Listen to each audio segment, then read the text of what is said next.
void created on earth due to the lack of those selfless and ideal teachers of the Indian Gurukul of the past, called Acharya. The Indian society then was replenishable and non-deteriorating, since whatever the circumstances and attitudes of the parent be, their children were sent to Gurukul at the age of 5. There, they became the masters of the subjects of their choice of knowledge. Then they would return as a fresh youth back to the society, thus making the society as fresh and new forever, eternally. This is in contrast with the present times.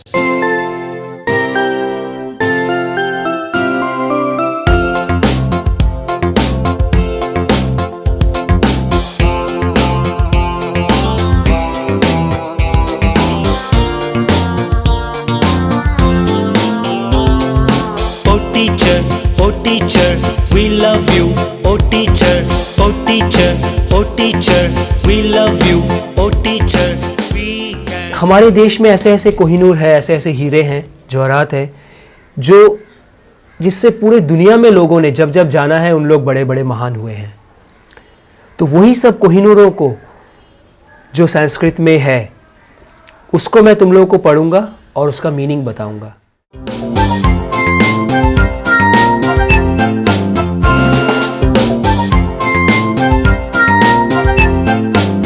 यावत् स्वथो hang देहो यावन मृत्युश्च दूरतः तावदात्महितं कुर्यात् प्राणान्ते किं करिष्यति। इसमें चाणक्य ने ये कहा है, जो कि इंसान का जो शरीर है, हमारा जो जिस्म है, शरीर, ये जब तक सही रहेगा, जब तक ये चल सकेगा, जब तक कुछ कर सकेगा, तब तक ही ये कुछ अच्छे काम भी कर सकेगा। जिस दिन हमारा शरीर खराब हो जाएगा, बीमार हो जाएंगे या फिर अपाहिज हो जाएंगे या बूढ़े हो जाएंगे या मर जाएंगे, तब हमसे कोई काम नहीं हो पाएगा और ना ही हम अच्छे काम कर सकते हैं। मनुष्य जो इस दुनिया में आया है वो कुछ अच्छे काम करने के लिए आया है। वो अगर नहीं करेगा तो फिर कुछ बाकी नहीं रहेगा, सब कुछ खत्म हो जाएगा उसका। तो अभी जब तुम्हारा शरीर है, अभी जब तुम्हारा शरीर में जान है, जब तुम्हारे शरीर में बुढ़ापा नहीं है या फिर बीमारी नहीं है, तब तुम कुछ बहुत सारे अच्छे काम कर लो, नहीं तो बाद में फिर परेशानी होगा। तुम चाहोगे अच्छे काम करना, लेकिन शायद तुम्हारे अंदर वो शक्ति नहीं रहेगी। मैं ऐसे बहुत लोगों को जानता हूं। मेरा एक दोस्त था जो बहुत कुछ अच्छा करना चाहता था, उसने सब कुछ अपना छोड़ दिया, अपना अच्छा जॉब सब कुछ छोड़ दिया, लेकिन वो करने गया, लेकिन 2 दिन ही करने के बाद वो बीमार हो गया, उसको कोलोन कैंसर हो गया और वो कभी वो काम करने जा नहीं पाया। हॉस्पिटल से घर आया, घर से वो फिर ऊपर वाले के घर चला गया। तो यही चीज है, अभी तुम्हारा शरीर जवान है, अभी तुम्हारे शरीर में शक्ति है, अभी तुम्हारे शरीर में बीमारी नहीं है। जितना हो सके अच्छे अच्छे काम कर लो। ऊपर वाले ने तुम्हें बुरे काम करने के लिए नहीं भेजा है, अच्छे काम करने के लिए भेजा है। उनको सब कर लो अभी।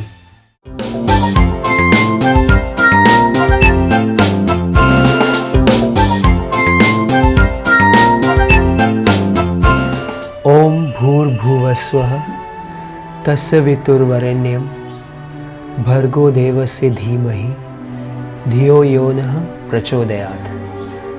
इसका मतलब है, हम इस तरह से तपस्या करें, मेडिटेट करें, ऊपर वाले की जो रोशनी है उसके बखान, उसका ग्लोरी पर हम मेडिटेट करें, तपस्या करें। ऊपर वाला जो है उसका एक रोशनी जो है, ऊपर वाले का किसी कोई मूर्त नहीं, उसका रोशनी, उसका जो नूर है, उस नूर पर, उस नूर का जो ग्लोरी है, उस नूर का जो नाम है, उस नूर का जो तारीफ है, उस तारीफ पर हम मेडिटेट करें। ऐसा नूर जो पूरे तीनों दुनिया को स्वर्ग लोक, पाताल लोक, धरती लोक, तीनों दुनिया को वो रोशन करता है, ऐसा नूर, उस पे हम मेडिटेट करें, जिससे कि वो जो नूर है, वो जो ऊपर वाले की जो पाक रोशनी है, वो हमारे अंदर भी रोशनी भरे और हमारे अंदर रोशनी भर के हमारे मन को उज्जवल करे, हमारे मन में अच्छाई डाले।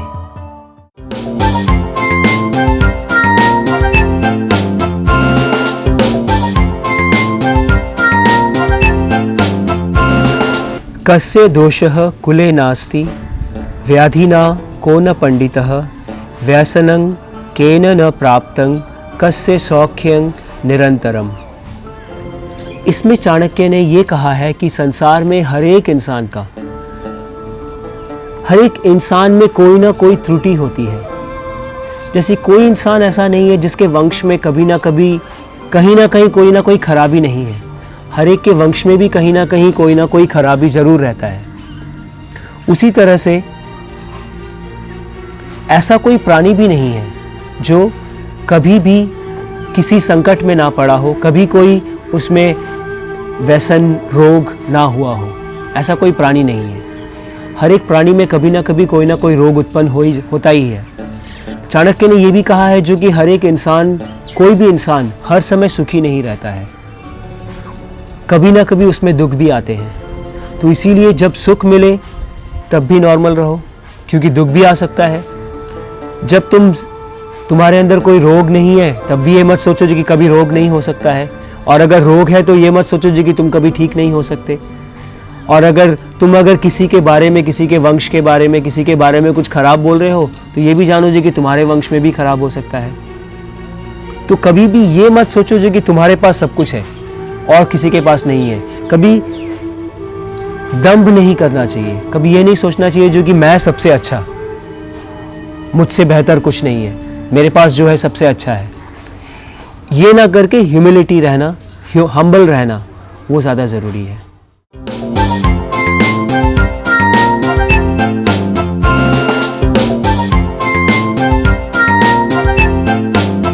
ओम पूर्णमदः पूर्णमिदं पूर्णात् पूर्णमुदच्यते पूर्णस्य पूर्णमादाय पूर्णमेवावशिष्यते।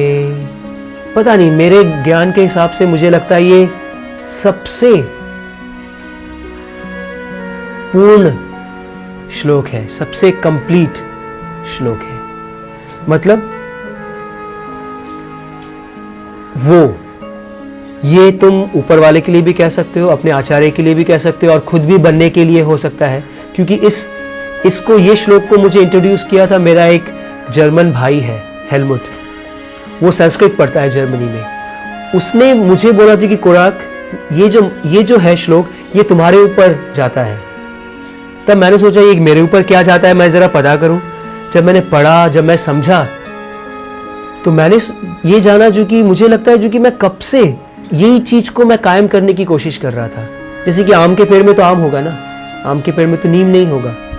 तो जो पूरा है, जिसके अंदर पूरा है, अच्छाई बोलो, कुछ भी बोलो, अच्छी चीज, वो जरूर जो पूरा है उसी से आया होगा, नहीं तो कहां से आएगा। सोचो जी कि पूरा है, उसमें से थोड़ा ले लिया तो फिर क्या, थोड़ा कम हो गया ना। लेकिन ऐसा नहीं है, वो जिससे आया है ये पूर्णता, सोचो जी कि एक ऊपर वाला है, उससे किसी नीचे वाले के अंदर पूर्णता आया, तो ऊपर वाले की पूर्णता कम नहीं हुई। और नीचे वाले के अंदर भी जब आया तो ये नहीं है जो कि उससे थोड़ा लेके आया तो थोड़ा ही है। नीचे वाले के अंदर जब आया वो भी पूर्ण है। तुम ऊपर वाले से पूरा ले सकते हो, तब भी ऊपर वाला फिर भी पूरा रहेगा। और तुम अपना पूरा ज्ञान, पूरा अच्छाई, पूरा सब कुछ अगर दे भी दो, फिर भी तुम्हारे पास पूरा ही रहेगा। ये नहीं जो कि ये तो कोई सोना चांदी या पैसा नहीं है जो कि तुमने दे दिया, तुम्हारे पास 1 लाख रुपए है, तुमने 50,000 दे दिया तो तुम्हारे पास 50,000 बचा। ये ऐसा चीज है, तुम जितना भी दोगे, क्योंकि ये तो तुम ऊपर वाले को दे रहे हो ना, ऊपर वाला तुम्हें दे रहा है, वो पूर्ण है, वो तुम्हें दे रहा है, वो भी जो दे रहा है वो भी पूर्ण है। तुम जब दोगे, उसको देने के बाद भी तुम पूर्ण ही रहोगे, तुम्हारे अंदर कमी नहीं आएगा।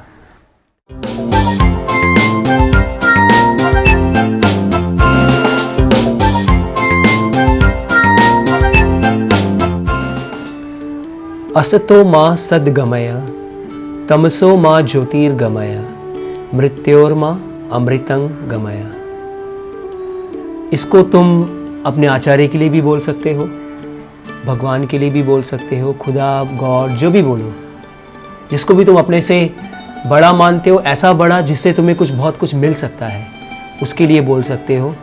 माने असतो मां सद्गमय, मतलब जो असत है उससे मुझे सच्चाई की तरफ ले जाओ, असत से सच्चाई की तरफ ले जाओ। तमसो मां ज्योतिर्गमय, तमसा माने अंधेरा, अंधेरे से मुझे रोशनी की तरफ ले जाओ। मृत्योर्मा अमृतं गमय, माने मृत्यु से, मृत्यु माने खत्म हो जाना, मृत्यु से मुझे अमृत के तरफ ले जाओ, अमरत्व के तरफ ले जाओ। जैसे एक आदमी है, एक आदमी अमर कब बनता है? मरना तो सभी को है।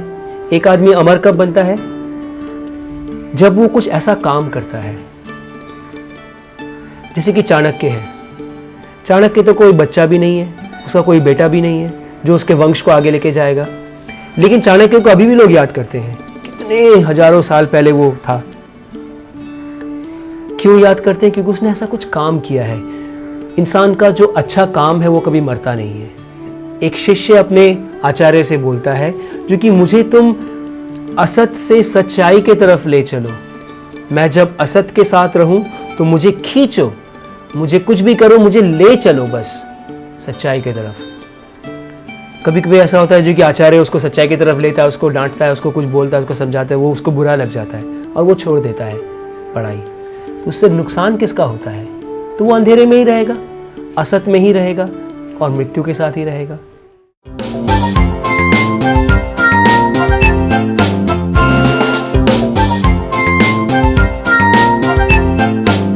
नखिनां च नदीनां च शृंगिणां शस्त्रपाणीनां विश्वासो नैव कर्तव्यः स्त्रीषु राजकुलेषु च। किन किन लोगों पर कभी भी विश्वास नहीं करना चाहिए, कुछ भी हालात हो विश्वास नहीं करना चाहिए। देख रहे हो, हमारे पुराने संस्कृति में जो इतने सालों तक है, इसलिए है क्योंकि इसमें बहुत कुछ है जो हम लोग जानते नहीं है या फिर मानते नहीं है या फिर केयर नहीं करते, लेकिन इसमें है। अगर केयर करेंगे, जानेंगे तो बहुत कुछ पा सकते हैं। जो हिंसक पशु है, लंबे लंबे नाखून वाले, वो कभी भी, वो प्यार में भी कभी ऐसे कर सकते हैं। जैसे कुत्ते से बोलते हैं ना, थोड़ा बच के रहो। फिर नदियों से भी बच के रहना चाहिए। कब नदी में बाढ़ आ जाए, कब नदी का पार टूट जाए, तो नदी के सामने घर बनाओगे तो सोच के। बड़े बड़े सींग वाले पशुओं से बच के रहना चाहिए। इसके बड़े बड़े सींग है, उससे भी बच के रहना चाहिए। कब वो सींग तुम्हारे पेट के अंदर घुस जाए या बदन के अंदर घुस जाए, कुछ पता नहीं। मैं अपने सींग नहीं दिखा रहा हूं, मेरे नहीं है। शस्त्रधारियों से, जिनके पास एम्युनेशंस है, किसी के पास बंदूक है, तीर है, कुछ भी है, उससे बच के रहो। चाकू है, कब दिमाग फिर गया बस चला दिया, बंदूक से खेल रहा है, खेलते खेलते चला दिया। बहुत होता है विदेशों में, बच्चे लोग के वहाँ पे तो कोई भी बंदूक रख सकता है। बच्चा बंदूक लेके गया, खेल रहा है, खेलते खेलते टीचर को मार दिया, बच्चे को मार दिया, उसको समझ में नहीं आया क्या हुआ। और स्त्रियों से, स्त्रियों पर भी कभी विश्वास नहीं करना चाहिए। ये पुराने तजुर्बे की बात है, ठीक है। स्त्रियाँ लोग क्यों मेरे को जो समझ में आता है, क्योंकि स्त्री लोग कभी अपने बातों को अपने मुंह में रख नहीं सकती है, पेट में नहीं रख सकती है, वो बड़बड़ बड़बड़ करके बोल ही देती है। तो तुमने विश्वास करके कुछ उसको बोला, देखा जो कि पूरे मोहल्ले में खबर हो गया। और राज परिवार वालों से, जो नेता लोग हैं या राजा लोग हैं, उनके परिवार, नेता लोगों के परिवार से कभी विश्वास नहीं करना चाहिए।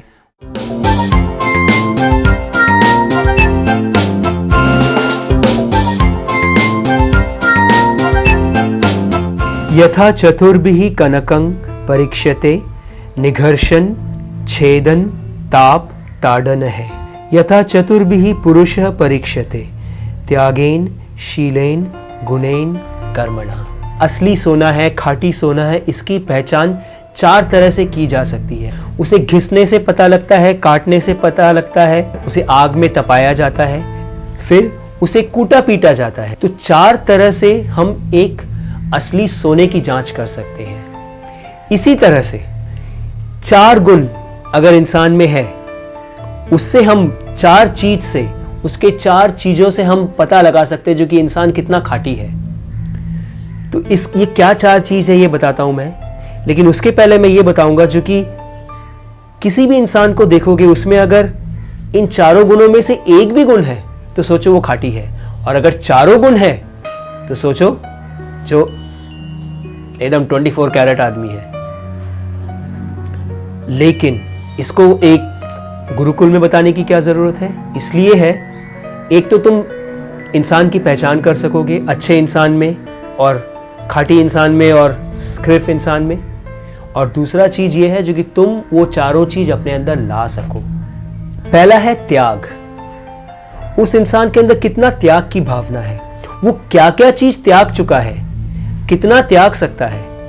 बहुत लोग सोचते हैं जो कि मुझे आइसक्रीम बहुत अच्छा लगता है, मैंने आइसक्रीम त्याग दिया, वो भी एक बहुत बड़ा त्याग है। तुमने अगर किसी चीज को त्याग दिया जो तुम्हें बहुत अच्छा लगता है तो सोचो जी कि तुमने एक अच्छाई की तरफ अपना एक कदम बढ़ाया। त्याग, एक इंसान के अंदर त्याग कितना है। अभी तुम देखोगे एक इंसान सिर्फ अपने आइसक्रीम को त्याग कर रहा है या फिर और कितना बड़ा त्याग कर रहा है। वो उसके छोटे से त्याग, छोटा सा त्याग भी इंसान नहीं कर सकता है। ये एक चीज हुआ। और उसका उल्टा ये जो कि तुम देखो जो कि वो इंसान कितना ज्यादा त्याग कर सकता है, अपनी जिंदगी को क्या त्याग कर सकता है। त्याग माने कुर्बानी देना। एक इंसान एक जानवर को पकड़ के लाया, कुर्बानी दे दिया, जा। उस जानवर से क्या है उसका? हाँ, उस जानवर को खरीदने में उसका पैसा गया, उस जानवर से कोई लगाव नहीं है। तो वो एक कुर्बानी दिया। और दूसरा है जो उसने अपनी कुर्बानी दे दी देश के लिए। जो देश में लड़ने के लिए जाते थे उन लोग देश के लिए अपनी कुर्बानी दे देते थे। सच में जो इंसान है वो अपनी कुर्बानी देता है, वो सबसे बड़ी कुर्बानी है। अपने शौक की कुर्बानी, अपने चाहत की कुर्बानी। तो त्याग, एक इंसान के अंदर कितना किसने त्याग किया है, उससे तुम उस इंसान के बारे में जान सकते हो। वो ए है, A+ है, A- है, B है, C है कि Z है। कलयुग में तुम आसपास में अपने अधिकतर Z कैटेगरी के लोग को ही देखोगे। तो इंसान की पहचान ये एक चीज है, त्याग। दूसरा चीज है शील। कितनी उसके अंदर शीलता है, जो कितना वो उसका व्यवहार, उसका बातचीत, उसका हर हरकत, बड़ों के लिए रेस्पेक्ट, छोटों से प्यार, अपनी जिंदगी में उन चीज़ों को करना, अपने आसपास के लोगों से वो चीज़ करवाना, किसी खराब चीज़ को देख के मुंह नहीं मुड़ा लेना, खराब चीज़ को ठीक करना, खुदगर्ज नहीं बनना। शीलता है, एक इंसान के अंदर शील स्वभाव कितना है, इससे उसकी पहचान हो सकती है। तीसरी है उसके गुण, उसके अंदर कैसे कैसे अच्छे अच्छे गुण हैं। उसके अंदर सुगुण है या अवगुण है, उसके अंदर अच्छाइयां हैं या बुराइयां हैं, अच्छे काम करता है या बुरे काम करता है। सोचो उसको मालूम है जो कि ये जो चीज है, शराब पीना, नशा करना बहुत खराब है, लेकिन क्या वो सच में छोड़ सक रहा है? सच में नहीं कर रहा है। अगर कर रहा है तो उसके अंदर वो गुण है, नहीं कर रहा है तो शायद उसके अंदर वो गुण का डेवलपमेंट होना बाकी है, वो गुण का उसका बढ़ना बाकी है।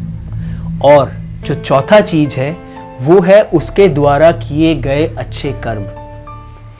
एक इंसान के पहचान का एक बहुत बड़ा चीज है उसके किए गए अच्छे कर्म। शायद वो अच्छी चीज सोचता है, वो अच्छा बनना चाहता है, लेकिन उसके कर्म नहीं दिखाते हैं वो चीज। अच्छे कर्म, एक इंसान के अच्छे कर्म, तुमने जो अच्छे काम किए हैं वो काम से तुम्हारी पहचान होगी। मेरे कर्म, माय कर्मा, सबसे बड़ा चीज होता है इंसान का पहचान करने में। तो ये 4 चीज जिस इंसान में है वो इंसान है, या इनमें से कोई भी एक चीज है वो इंसान है। कितना बड़ा इंसान है वो उसके त्याग से, उसके कर्म से मालूम चलता है। और जिसके अंदर ये चारों चीज़, चारों में से एक भी नहीं है, वो इंसान नहीं है। ये हकीकत है।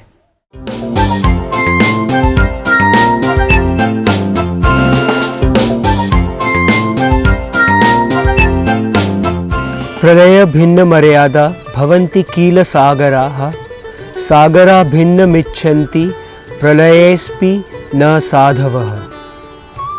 चाणक्य ने ये कहा है, जो सागर को एक गंभीर, धीर, स्थिर इंसान के जैसे बोला गया है, लेकिन सागर से भी ज़्यादा धीर, स्थिर एक ज्ञानी, बुद्धिमान व्यक्ति होता है। क्यों? क्योंकि सागर जो बहुत गंभीर होता है, बहुत धीर होता है, वो भी प्रलय आने पर, जब क़यामत आता है तो सागर भी अपनी मर्यादा भूल जाता है। वो भी अपनी गंभीरता को, अपनी अच्छाई को रख नहीं पाता है। तो सागर भी अपनी अच्छाई को पकड़ के रख नहीं सकता है। जब मुसीबत आता है, जब प्रलय आता है, जब क़यामत आता है। लेकिन जो एक सच्चा, धीर, स्थिर आदमी होता है, जो सच्चा ज्ञानी आदमी होता है, जो सच्चा, जिसका मन होता है, वो कितनी भी मुसीबत आ जाए, लेकिन फिर भी अपनी गंभीरता को, अपनी अच्छाइयों को, अपने हर ज्ञान के फल को वो छोड़ नहीं पाता है। वो छोड़ता नहीं है, हर एक मुसीबत में भी।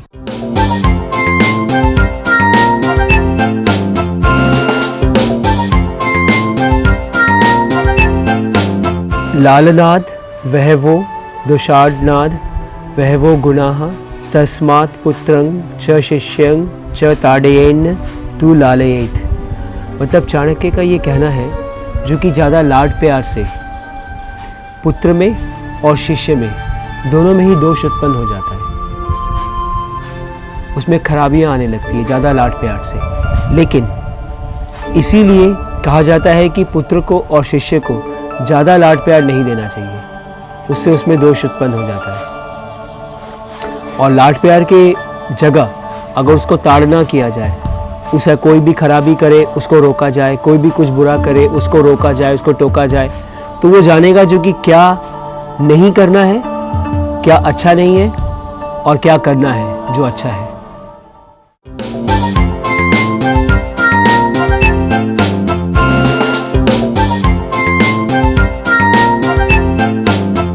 श्लोकेन वा तर्द्रेन तर्धार्धाक्षरेण वा अवन्द्यं दिवसं कुर्याद दानाध्ययन कर्माभिः। मतलब इसमें चाणक्य ने ये कहा है, क्योंकि हर रोज़ इंसान को कोई ना कोई अच्छा काम ज़रूर करना चाहिए, क्योंकि अगर वो अच्छा काम नहीं करेगा तो वो दिन उसका ख़राब हो जाएगा। कम से कम एक श्लोक वो पढ़े शास्त्रों का, जिसमें से उसको कुछ अच्छा सीख सके। अगर वो एक श्लोक भी ना पढ़ सके तो आधा ही पढ़े, आधा पढ़ के अच्छा चीज़ अगर पूरा भी ना ले सके तो कम से कम आधा अच्छा चीज़ ले, उसको अपनी ज़िंदगी में लाए। और अगर वो भी ना कर सके तो कम से कम कुछ चीज़ उसको अपने हिस्से से कोई चीज़ दूसरों को देना चाहिए। नहीं तो वो खाली अगर अपने लिए ही सोचता रहेगा, अपने लिए ही करता रहेगा, तो फिर उसका मनुष्य के हिसाब से ज़िंदा रहना, मनुष्य के हिसाब से होना, उसमें कोई मतलब नहीं है।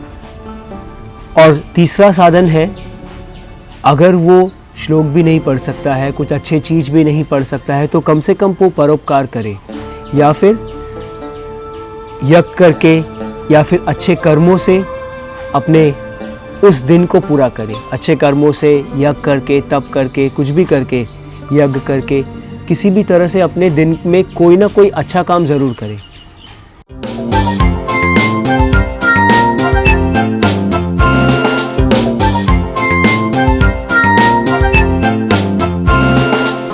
महान जब भारत अपना, चाणक्य थे टीचर अपने, अपना वो टीचर रहे, ना रहा भारत।